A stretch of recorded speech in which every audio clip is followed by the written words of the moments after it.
Another one that's,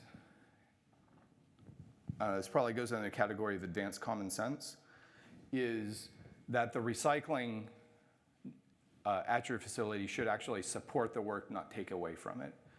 So what made this practice successful? Well, they found recyclables in the trash can.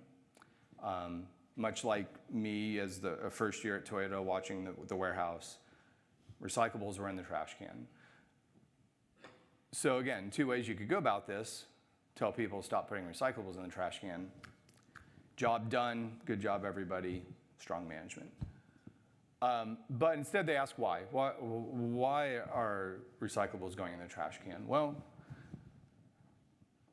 waste was being generated here, recycling bins are way over there.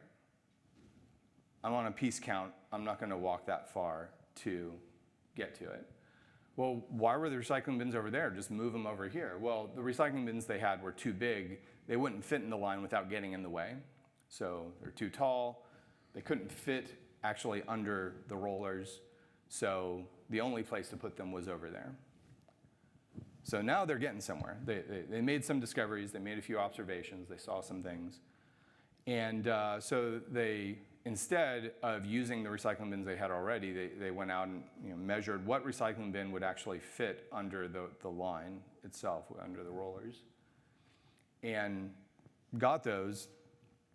But then they were thinking, well, we want to go a step further. We want to really support the work process. And so they thought about each workstation and where should the bin go. And they even got to the point of thinking, like, should it go on the left of the operator or the right? So, so they're pulling something out, they're taking the bag out, the bag's in their left hand, okay, put it on the left.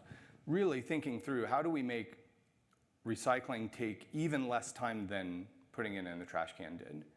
And really thinking through that process, and from that creating or updating their work instruction so that when they would bring somebody new in, train them on the job, one, it was pretty intuitive, that new inventory here, bag out on the left, but it was also written down, so when they were being trained on the job, it was all there. Everybody was up to date, even when they had turnover, as is happening a lot.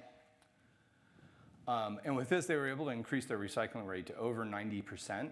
So out of all the waste they generated, 90% of it got recycled. So really capturing everything that they could, and in the process, making it easier to do the work, which is crucial.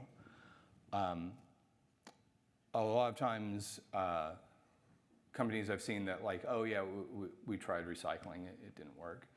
Well, what they did is they tried a really inefficient recycling program that required a lot of extra effort, and unsurprisingly, it didn't work.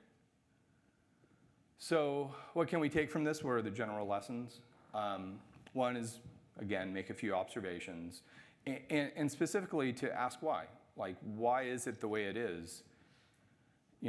So again, the Toyota and me coming out, we would say ask 5 whys.